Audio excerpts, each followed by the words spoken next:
How's it going, guys? Rob from England Reptile.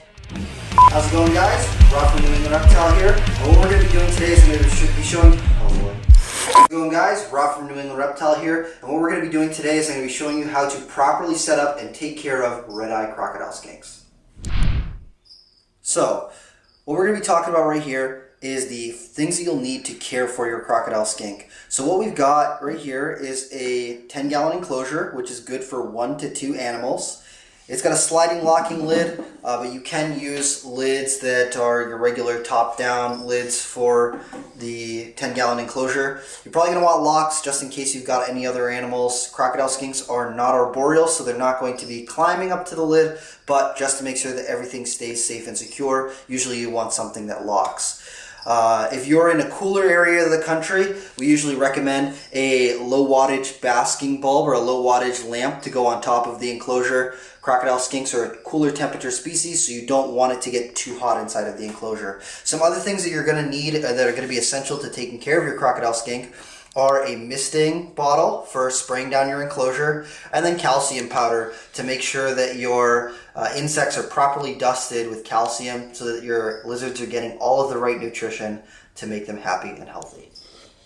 So, a couple of the key components in a red-eye crocodile skink enclosure are the substrate down the bottom, moss for your humidity and for hiding areas, good secure hiding areas where the animals can get underneath, and a decent sized water dish because these animals do appreciate having a good sized water dish.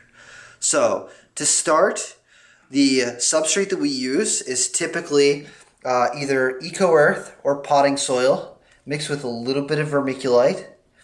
And that helps keep this soil nice and moist because these animals appreciate a lot of humidity and moisture in that substrate. You don't want it to be wet, but you do want it to have good humidity to it. I usually then do a damp kind of layer of sphagnum moss on top. You don't want to be able to wring out too much water out of the sphagnum moss, but you want it to be kind of moist to the touch. And I like to do a nice layer just on the top of the substrate. It helps keep some of that humidity in there, gives them something to kind of dig under and gives them additional areas to hide in. And I also usually use pieces of cork bark for hiding areas. You can also use commercially made hiding things, but I find that they kind of really enjoy the cork bark. They like to dig up underneath it and get wedged up underneath it. And with that substrate and the moss, it creates a good humid hiding place for these animals. Red-eye crocodile skinks are very seclusive, and they're what's known as a crepuscular animal. So they're really only active in the early morning while the sun is rising and the late afternoon while the sun is setting. So, red-eye crocodile skinks are a cool temp species. So this is something that you need to take into consideration no matter where you're living in the country. If you're in a cooler area like up here in New England where we are, you're going to want to probably give this animal a little bit of a low wattage basking bulb so the inside of the enclosure stays roughly between 70 and 75 degrees. Once the temperatures get above 80 degrees Fahrenheit, these croc skinks really get upset. They are not tolerant of those higher temperatures. They really prefer to be in that cooler temp zone. So you want to make sure that you've got a temperature probe that allows you to know what your temperatures look like inside of the enclosure. So I typically spray down the red-eye crocodile skinks enclosure about 2 to 3 times a week. Again, this is something that you have to take into consideration depending where you are in the country. Some of the places in the deep south, it's probably going to keep a little bit more humidity year-round, so you might not have to spray them as much. Some of the drier areas of the country, you might have to spray them every day. So usually what I do is I'll go in and just give the enclosure a little bit of a spray down. A lot of times when you're spraying down the enclosure, this is when you'll actually see the animals come out, because in the wild that is when they start to become active, is when there's some rain going on. So typically that's most of the time when I see these animals out and being active is when I'm spraying down the enclosure. So adult size for red-eye crocodile skinks is typically between 5 and 8 inches long. Males are going to be on the bigger side. Females will be slightly smaller. And these are not an animal that you're going to want to handle all the time. Handling red-eye croc skinks actually stresses them out. So they much prefer to be left alone in their enclosure than to be handled all the time. There are lots of great lizards for handling, or regular handling. Red-eyed croc skinks are not one. They're more of a display animal than an animal that you're going to want to take out and play with all the time. So, sexing red-eyed crocodile skinks is not that difficult if you know what you're looking for, but if you don't know what you're looking for, they all pretty much look the same. Males get a little bit bigger than females, but they get roughly around the same size. Males sometimes have a little bit of a bigger head, a little bit of a wider head. Females typically have a little bit of a smaller head. But the best way to tell whether or not you've got a male or a female red-eyed crocodile skink actually lands in their back feet. So if we take a look at the back feet of these animals right here, you'll see that the one on the right-hand side has got a fairly normal foot to it. And if you look at the long toes on the foot, you'll see it's pretty smooth all the way down.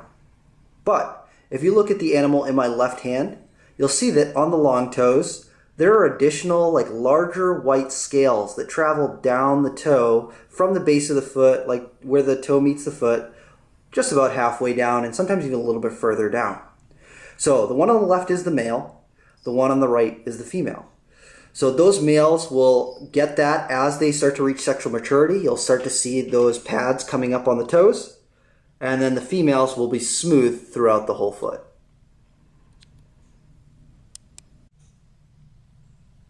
So, red-eyed croc skinks are a insectivorous lizard, which means that most of their diet is made up of insects. So, typically, most people are feeding them crickets, but good alternatives are also dubia cockroaches, lobster cockroaches, small Madagascan hissing cockroaches, or orange head roaches. There are also some additional things you can feed them, like superworms, occasionally mealworms, waxworms, even sometimes pinky mice. But most of their staple diet is going to want to be crickets and roaches.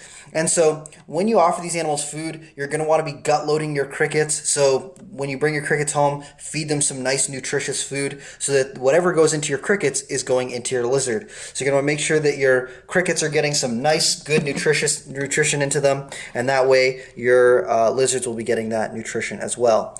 And so typically also we use calcium powder to dust the insects when we offer them to our lizards to make sure that they're getting all of the right nutrition in their diet. And we dust the crickets every single time that we feed these animals. They don't need any UVB lighting because these animals spend most of their time hidden, and since they're crepuscular, they're usually only coming out in the early morning and late afternoon while the sun is rising and the sun is setting. So they're not an animal that would typically bask very much.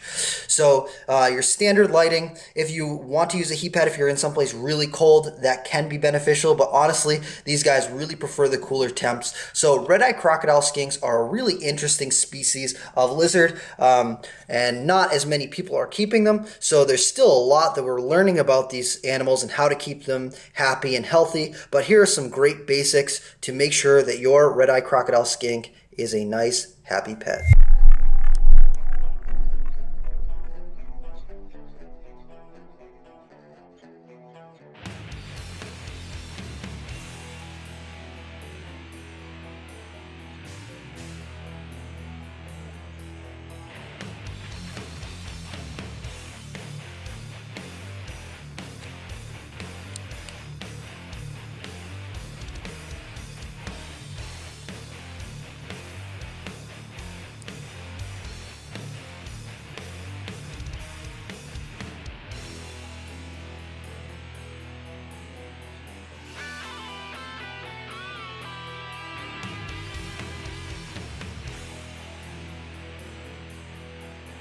Are you doing paperwork?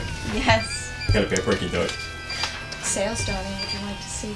No, I'm pretty uninterested in that. I'll be going. What's up, guys? Jacob here. Hope you enjoyed today's video. Don't forget to subscribe and follow us at New England Reptile on Instagram. Do you want to tell everybody to subscribe to our YouTube channel? Yeah.